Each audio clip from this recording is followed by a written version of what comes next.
Hi hello welcome to cube TV network. నేను మీ anchor journalist Jagadish. ప్రతిభకు పేదరికం అడ్డు కాదు, సంకల్పం ఉండాలే కానీ అవాంతరాలను కూడా అవకాశాలుగా మార్చుకునే ప్రతిభ కొంతమందిలో ఉంటుందని చాటి చెప్పే కథ ఇది. జ్యోతి ఎర్రాజీ. ఈ తెలుగు పేరు ప్రపంచవ్యాప్తంగా తెలుగు పతాకని, భారతదేశ పతాకని ఒలింపిక్స్లో చాటుతూ ఉంది. ఎవరి జ్యోతి ఎర్రాజీ? పేదరికంలో పుట్టి అథ్లెట్ కావాలని కలగని అవాంతరాల్ని కూడా అవకాశాలుగా మలుచుకొని తనకంటూ కన్న కలని నిజం చేసుకోవడానికి ఇప్పుడు ప్యారిస్లో ఒలింపిక్స్లో పాల్గొంటూ భారతదేశ పతాకని, అలాగే తెలుగు పతాకని, విశాఖ పతాకని ఎగరవేస్తున్న అమ్మాయి ఈ జ్యోతి ఎర్రాజీ. ఎక్కడ ఉంటారు, ఏంటి తెలుసుకోవడం కోసం మన క్యూబ్ టీవీ ఎక్స్క్లూజివ్గా ఒక ప్రయత్నం అయితే చేస్తూ ఉందండి. జ్యోతి ఎర్రాజీ విశాఖపట్నంలో ఎక్కడ ఉంటారు, ఆ ప్రాంతం ఎలా ఉంటుంది, వాళ్ళ ఇల్లు ఎలా ఉంటుంది, అక్కడ వాళ్ళ తల్లిదండ్రులు ఏం చేస్తూ ఉంటారు, ఇవన్నీ మీకు తెలియజెప్పడం కోసం నేను ఈ ఎక్స్క్లూజివ్ కంటెంట్ చేస్తున్నానండి, స్టోరీ చేస్తున్నాను.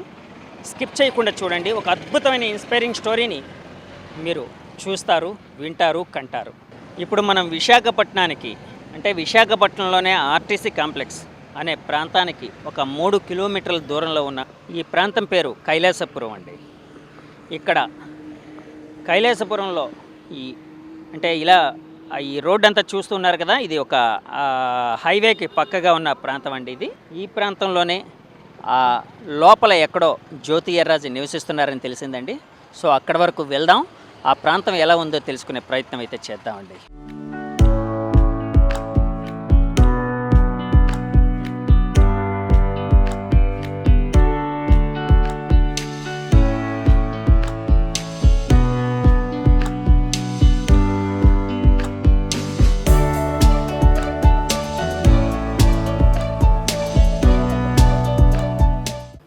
జ్యోతి ఎర్రాజీ పుట్టి పెరిగిన ప్రాంతానికి వచ్చామండి. చూసారు కదా, ఇదంతా కైలాసపురం అనే ఏరియాలోని ఒక కొండవాళ్ళు ప్రాంతం అండి. సో కొండ పైకి ఇల్లు కట్టుకున్న ఉన్నాయి పైన. అంటే ఒకప్పుడు, ఇంకా ఇప్పుడు కొద్దిగా గొప్ప డెవలప్డ్గా ఉంది, కానీ ఒకప్పుడు ఇంకా ఇదిగా ఉండేదండి. సో ఇలాంటి దగ్గర పుట్టి, అంటే పేదరికం తనకు అడ్డంకి కాదు అని చెప్పి నిరూపిస్తూ ఆమె ఎంతో కృషి చేసి ఈ స్థాయికి వెళ్ళారు. సో ఆ ఇంటిని చూపించే ప్రయత్నం చేయడం కోసం మీకు ఇవన్నీ చూపిస్తూ ఉన్నానండి.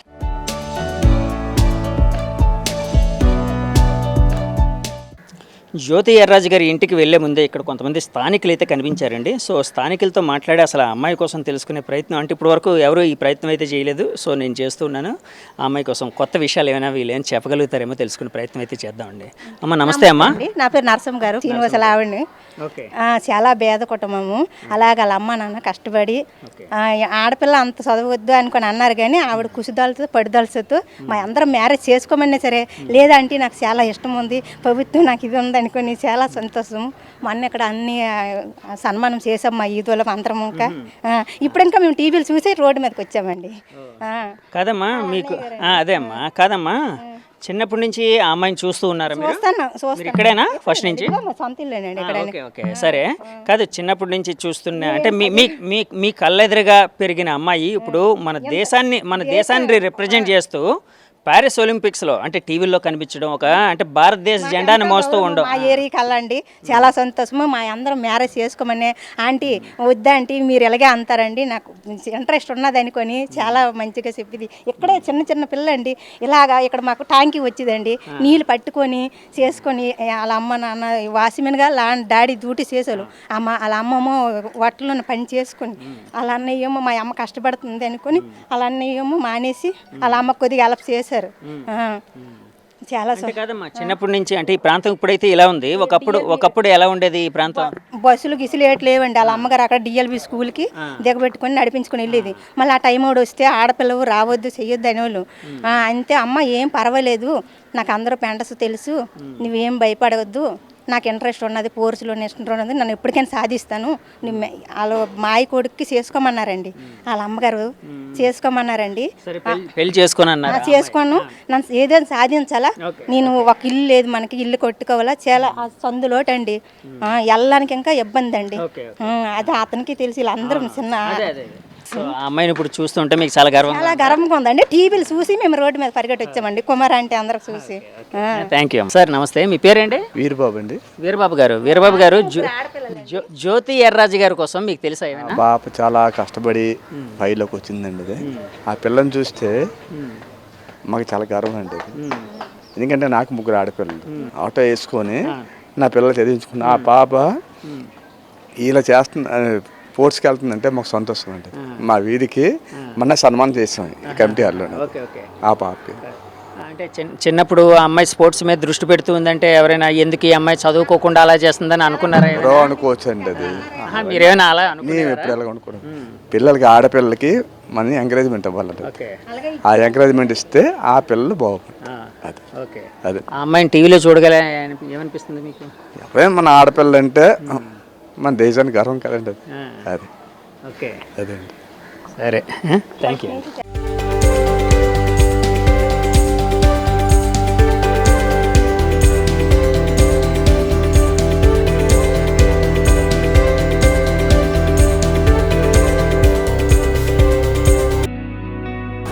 జ్యోతి రాజు గారి ఇంటికైతే వచ్చామండి. చూస్తున్నారు కదండి, అంటే ఒక మధ్యతరగతి ఇల్లు కూడా కాదు, అంటే ఒక పేదరికంతో, అంటే ఈ మధ్య పాపం వీళ్ళు ఈ ఇల్లు అంటే ఏదో నానా కష్టాలు పడి ఇలా చేసుకోగలిగారట. అంటే యాక్చువల్గా ఒకప్పుడు ఇక్కడ ఒక పాకిల్లు ఉండేదట ఈ ప్రాంతంలోనే. ఒక పాకిల్లులోని ఇక్కడే ఉంటూ ఆ అమ్మాయి ప్రతిరోజు ఉదయాన్నే లేచి తన ఒక స్వయం కృషి చేస్తూ ఈ స్థాయికి వచ్చింది. సో ఈ ఇంటిని చూపించే ప్రయత్నం చేయడం కోసం మీకు ఈ విజువల్స్ అన్ని చూపిస్తూ ఉన్నానండి. ఆ మెడల్స్ చూడండి, ఆమె ఇప్పటి వరకు సాధించిన మెడల్స్.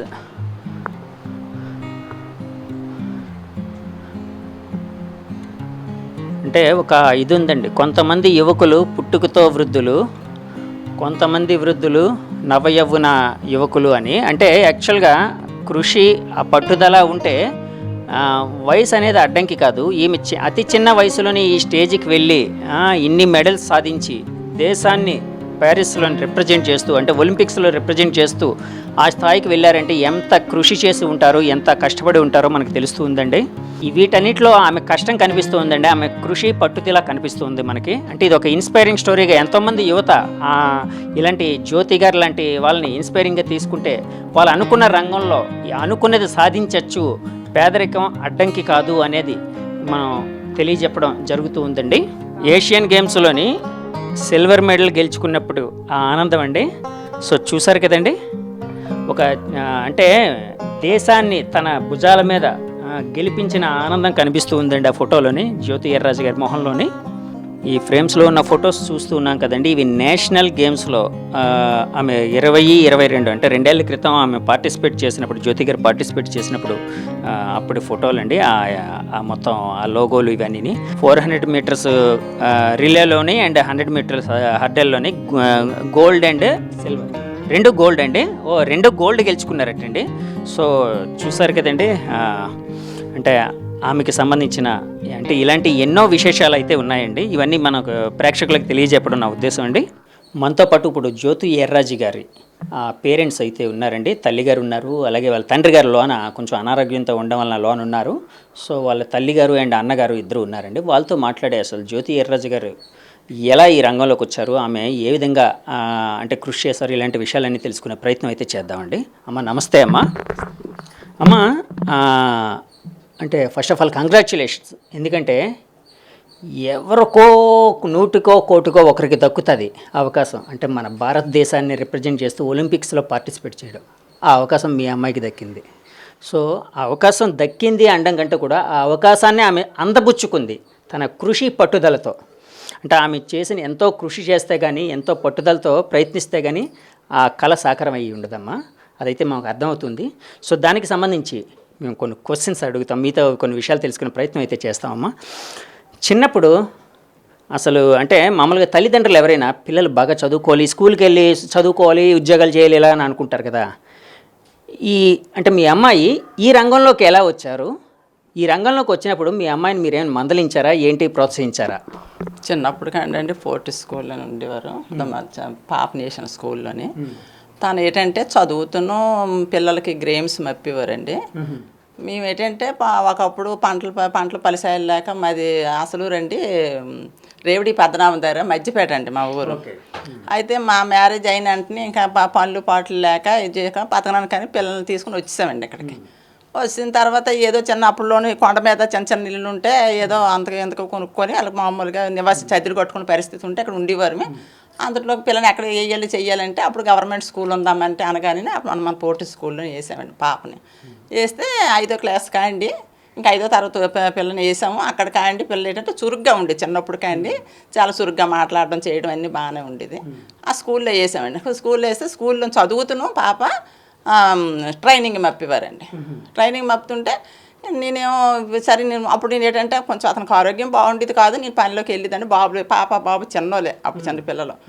అయితే ఇంటికి వచ్చేసరికి ఆడపిల్ల కదటమ్మ నువ్వు ఇంటి దగ్గర ఉంటే ఇంకెవరు పర్వాలేదు, ఏ దొంగలు గట్రా దూరిపోతుంది, నువ్వు ఇంటికి వచ్చి నువ్వు స్కూల్కి రావాలి కదట. లేదమ్మా నేను గేమ్స్ నేర్చుకుంటున్నాను, సార్లకు మప్పుతున్నారమ్మా అని తను చెప్తే సరేలే ఇంకా స్కూల్లో అందరు పిల్లలు కూడా సాయంకాలం వేసి నేర్చుకుంటారు కదా అనేసి 10th వరకు ఇంకా అక్కడే తను చదువుతును, తను అక్కడే కోచ్ తీసుకుంటున్నాను. ఆ పోటీ సార్లు గట్రా ఉన్నారు కదా, తను ఎక్కడెక్కడికో తీసుకెళ్ళాలంటే తీసుకెళ్ళారు.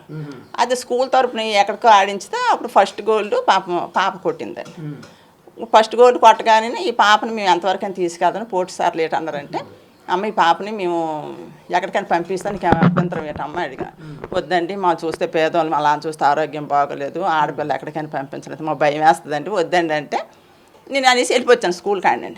అయితే మళ్ళీ ఇంటికి కూడా వచ్చి పాప మందలించాను. అమ్మ నువ్వు ఆడపిల్లకి నువ్వు చదువుకో, రేపు పొద్దున్న ఏదైనా నీ భవిష్యత్తు బాగుంటుంది, చదువుకుంటే కదమ్మా దేనికైనా పని చేస్తుందా. లేదమ్మా నాకు సార్లు చాలా బాగా చెప్తున్నారు, నాకు ట్రైనింగ్ మప్పుతున్నారు, చదువుతున్నారు. నేను వాళ్ళు కూడా అన్నారు మీ పాప చదువుతుందమ్మ, చదువు మాత్రం బ్రేక్ వేయలేదు, అసలు చదువుతున్న కోచ్ చేస్తుంది అని చెప్పారు. చెప్పిన తర్వాత మళ్ళీ అతను హెచ్ఎం సార్ ఉన్నారు కదా, ఆ సార్ని తీసుకొచ్చింది. మా అమ్మగారు వద్దనిస్తుందండి ఇంటి దగ్గర మా వచ్చేసరికి సాయంకాలం అయిపోతుంది, అబ్బలాడుతుందండి అంతే. సార్ వచ్చి నన్ను మందలించారు. అమ్మ రేపు పొద్దున్న మీ పాప భవిష్యత్తు బాగుంటుంది, నేను పిల్లైనా సురుగ్గా చేస్తాను, మీ పిల్లని మేము నిసాకారంగా చూసామమ్మ, పాప ఇలా ఉంటుంది అలా ఉంటుందని. అంటే నేను యూనిఫారం కూడా సరిగ్గా వేసేదాన్ని కాదండి, మామూలు బట్టలతో పంపించేదాన్ని. ఈ పిల్ల చూస్తే డబ్బులు లేకపోవడం వల్ల, డబ్బులు లేకుండా అప్పుడు కొనుక్కుని స్వామి ఉండేది కాదు అంతే. సరే చేయదాన్ని తీసుకుని మామూలు తీసుకుని ఎప్పుడైతే ఈ పిల్ల ప్రాక్టీస్ బాగా చేసిన కొలది వాళ్ళకి కూడా ఇంట్రెస్ట్ పుట్టిద్ది. పుట్టితే సార్ వచ్చి లేదమ్మా మీ పాపకి భవిష్యత్తు మా స్కూల్ తరఫున మంచి పేరు కూడా వస్తుంది, మీ పాపకు రేపు పొద్దున్న ఏదైనా జాబ్ కూడా వస్తుందమ్మా, నువ్వు పిల్లకి మాత్రం నువ్వు గసరకు చేయకు, తన మైండ్ గేమ్స్ మీద పెడుతుంది ఎక్కువను, చదువుతున్నామ్మా మీ చదువు చెప్తున్నాక మీ పాప బాగా చదువుతుంది కదా అనేసి అక్కడి నుండి మన 10th వరకు స్కూల్ ద్వారాగా ఎక్కడెక్కడ గేమ్స్లో అయినా పాపను తీసుకెళ్ళేవారండి.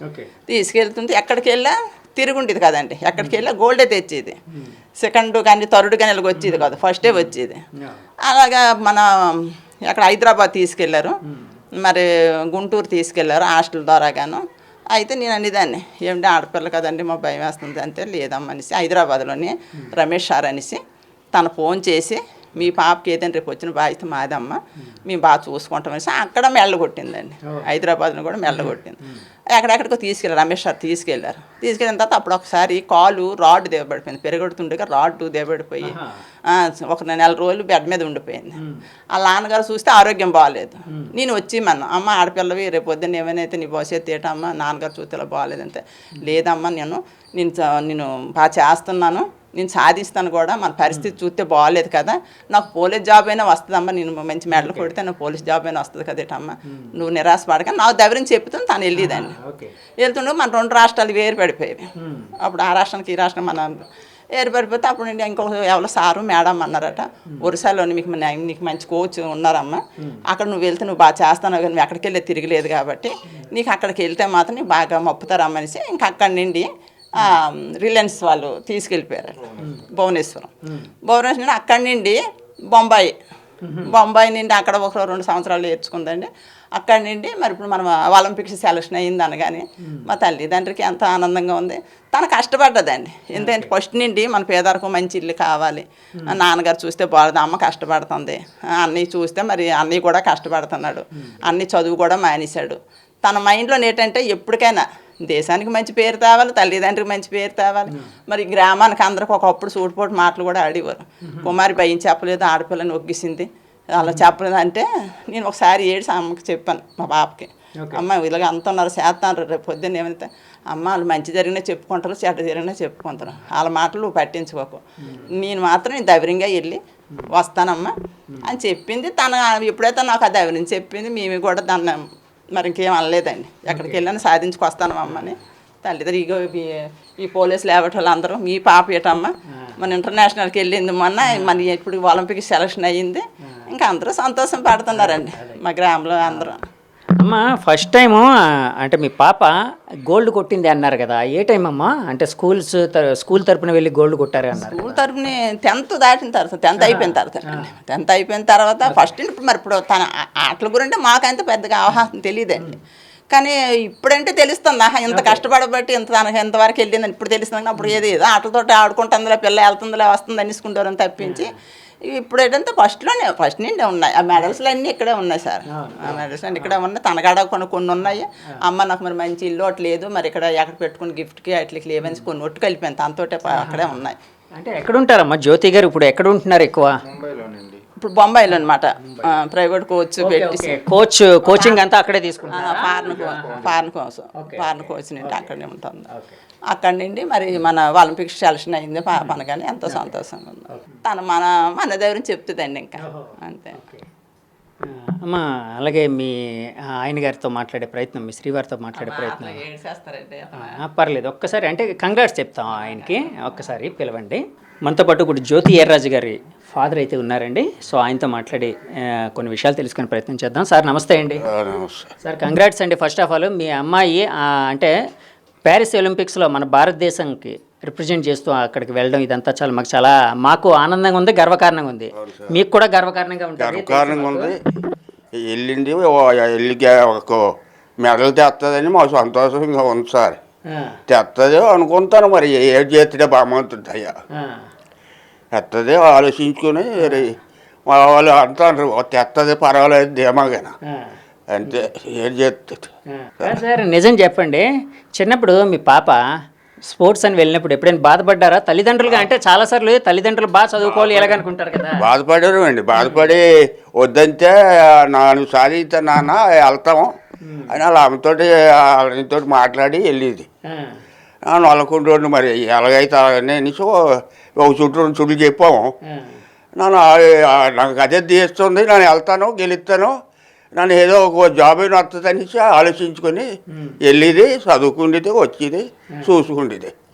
ఆ టైంకి వచ్చి 8-7 గంటలకు వచ్చేది, తినేసేది, మళ్ళీ తెల్లరి స్నానం చేసుకొని వెళ్ళిపోయేది.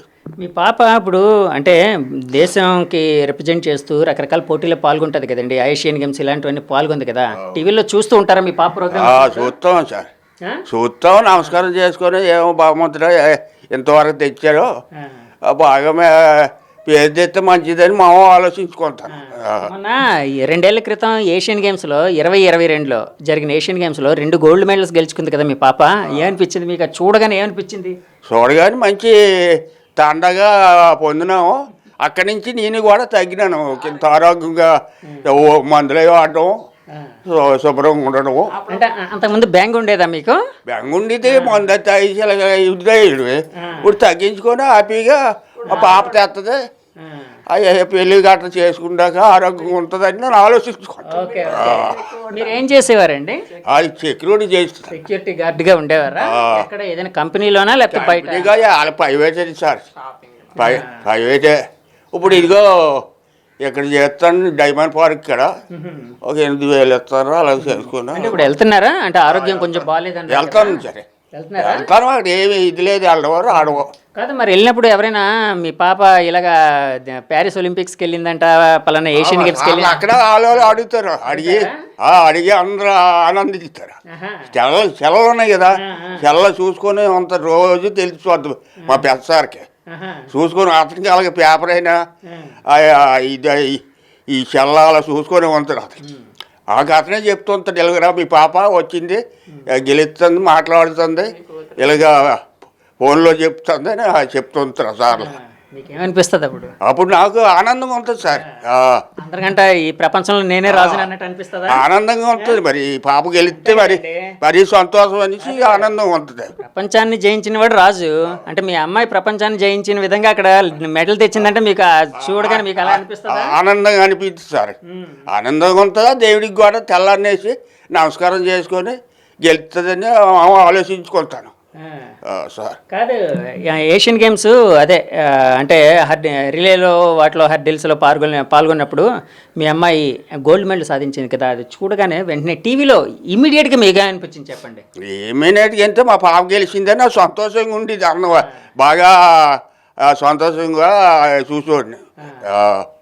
మరి గెలాలా, మళ్ళీ ముందుకు రావాలా, పాప ఇది అవుతుంది, బాగా ఇంప్రూవ్ రావాలని నా అమ్మ ఆలోచించుకొని ఒక ఆనందంగా ఉండేది. ఎప్పుడైనా అంటే తల్లిదండ్రులు తండ్రిగా చాలామంది అంటే తండ్రి బాధ్యత కుటుంబాన్ని చక్కదిద్దడం ఇవన్నీ కదండి. అంటే పిల్లలు ఆడపిల్లలు ముఖ్యంగా వయసుకి రాగానే అంటే ఒక మంచి సంబంధం చూసి పెళ్లి చేయడం ఇలాగా మీరు ఎప్పుడైనా అడిగారా? అమ్మ పెళ్లి చేసుకొని హ్యాపీగా ఉండొచ్చు కదా అలాగని అడిగాను సార్. అడిగితే నన్ను ఎంత పెళ్ళి చేసుకున్నా నాకు ఏదో పేరు ఊరు మంచి గెలిచిన తర్వాత నన్ను అప్పుడు చేసుకుంటాను, ఒక 20-30 సంవత్సరాలు అయిన దాకా నాకు చేసుకోని అని చెప్పించారు.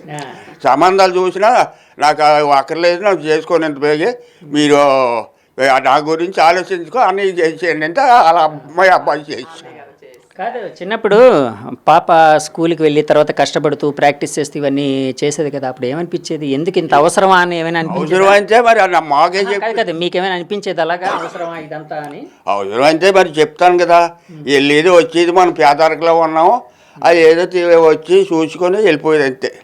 ఎన్నాళ్ళ అంత దానికి పెంచుతానని చెప్పాను కాదు, అలా అమ్మాయి అన్నీ వాళ్ళిద్దరు చెప్పారు. ఇప్పుడు జ్యోతి ఎర్రరాజు గారు అంటే ప్యారిస్ వెళ్ళే ముందు మొన్న ప్యారిస్ వెళ్ళేటప్పుడు ఇక్కడికి వచ్చారా?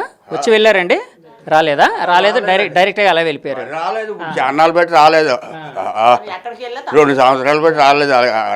అది చేయడమో ఏదో ఫోన్లో మాట్లాడడం అంటే. మాట్లాడారని నిన్న మొన్న ఏమైనా మాట్లాడుతాను. మీతో నాన్న అని ఏం చెప్పారు మీకు? జాగ్రత్తగా నన్ను గెలుస్తున్నాను, నా కోసం ఇది చేయకు, నువ్వు మాత్రం జాగ్రత్తగా ఉండవు, హ్యాపీగా సంతోషంగా ఉండు, నీ పర్వాలేదు, మంద తాక అని నాకు ధీమా చెప్తాను. లేదు సార్, మరి అదే మాట కాదు. సరే మానేశారు, ఇప్పుడు మీ అమ్మాయి గోల్డ్ మెడల్ సాధిస్తే తాగుతారు తాగరు చెప్పండి? గోల్డ్ మెడల్ గెలిస్తే తాగడం ఉండదు, ఇంకా బంద్ అయిపోతాం. కరెక్ట్ రూట్లో ఉన్నారు అయితే ఇప్పుడు. అదే సార్, అంటే మీ అమ్మాయి కోరుకుంది మీరు మందు మానేయాలని, మీ అమ్మాయి కోరుకుంది, మీ పిల్లలు కోరుకున్నారు. అదే సార్, ఇంకా గెలిస్తే ఆరోగ్యం బాగుంటుంది, మా పాప 10 రోజులు ఉంటాం చూస్తానని ఇంకా మానేస్తాం. అదే తండ్రిగా మీ పాప ఎలాంటి స్థితిలో ఉండాలని, ఇంకా ఏం సాధించాలని మీరు కోరుకుంటున్నారు? ఈ మెడలు తేవాలా, అది శుభ్రంగా ఇల్లు గుమ్మం కట్టుకోవాలా, అది శుభ్రంగా నాయుడు పేరు చేసుకొని ఆరోగ్యంగా ఉండాలని మనం కోరుకుంటాను. మరి ఏ భగవంతుడు ఏడు చేస్తాడో మరి తెలియదు అంతే. కాదు, ఆడపిల్ల ఒంటరిగా అంటే తండ్రికి ఎక్కువ భయం ఉంటుంది. ఎందుకంటే ఒక ఆడపిల్ల బయటకు వెళ్తేనే ఇప్పుడు ఉండే పరిస్థితుల్లో కొంచెం జాగ్రత్తగా ఉండాల్సిన పరిస్థితులు, అలాంటిది ఒంటరిగా విదేశాలకు వెళ్తుంది. ఎప్పుడైనా భయపడ్డారా మీరు? ఏ దేశం వెళ్ళా సరే దానికి ప్రోత్సహించి గవర్నమెంట్ కూడా చూసుకుంటారు సార్. మా వల్ల ఏం కాదు, ఎక్కడికాడ గవర్నమెంట్ గడిదగిన చేసి శుభ్రం చూసుకుంటారు ఆ పాపని. ఏ ఇది లేదు, సెక్యూరిటీ గార్డులు పెట్టి అన్నీ శుభ్రం చూసుకొని సంపాదించారు. మా వల్ల ఏం కాదు, గవర్నమెంట్ అన్నీ చూసుకుంటారు. మీరు మీ పాపకి అంటే గవర్నమెంట్ పరంగా ఏం కోరుకుంటున్నారు? ఇంకా ఏం కోరుకోరు, అదే మంచి మెడల్ తెచ్చుకోవాలా. పాప మెడల్ తెచ్చుకోవాలని కోరుకుంటున్నారు, గవర్నమెంట్ మీకు ఎలాంటి సపోర్ట్ ఇవ్వాలని కోరుకుంటున్నారు? సపోర్ట్ అంటే మాకు ఏదో మా పాపకి ఏదో మంచి ఇల్లు కావాలా, జాగ ఇచ్చే ఇల్లు ఏది కట్టుకుంటుంది, ఆరోగ్యం ఉంటుంది, బాగా సంపాదించుకొని చేస్తుందిగా అనుకుంటాను. మీ పాపని చూసి మీ పాప కష్టాన్ని చూసి ఎప్పుడైనా ఏడ్చారా? అప్పుడప్పుడు బాధపడతాను, ఎప్పుడైతే చూసినప్పుడల్లా నాకు ఏడుస్తాను, దుఃఖం వచ్చేది. ఎందుకు అంటే పాప కష్టాన్ని చూసి అన్ని బాధలు పడుతుందంటే గుండెకాయలు తేలిపోతుంది, ఇక్కడి నుంచి ఆడికి ఎంత ఇది వస్తుంది చూడండి. అలాగే బాధ వచ్చి ఒక పాలే ఒక కాళ్ళ నీళ్ళు వచ్చేస్తాయి. ఎందుకంటే తల్లిదండ్రులు పిల్లలు అసలు కాళ్ళు కంతకుండా ఉండాలని కోరుకుంటారు, ఎప్పుడు పిల్లలు అలా ఉండాలని అలా ఉండాలా. మనకి ఆ భగవంతుడు ఈ రకంగా ఇది చేస్తాడో ఏమో ఏ ఏ పాప పెడతాడో ఏ పాప అనేసి నేను ఆరోగ్యం అనుకుంటాను. మీ ఆరోగ్యం ఇప్పుడు జాగ్రత్త చూసుకోండి. మరి మీ అమ్మాయి కోరుకున్న కోరిక కదా అది. సరే బాగా జాగ్రత్తగా ఉంటాను సార్. చాలు సార్ మరి థ్యాంక్ యూ అండి, కూర్చోండి. ఇప్పుడు ఆపరేషన్ లేకుండానే మోకాళ్లకు ప్లాస్మా ట్రీట్మెంట్, మీ ఆర్థోపెటిక్ సమస్యలన్నిటికీ రోబోటిక్ టెక్నాలజీ ద్వారా తక్కువ ఖర్చుతో శాశ్వత పరిష్కారం, ఫ్రీ కన్సల్టేషన్, ప్రతి ట్రీట్మెంట్ పై 20% డిస్కౌంట్. ఈ ఆఫర్ కొద్ది రోజులు మాత్రమే, త్వరపడండి. V9 hospitals 9281465842.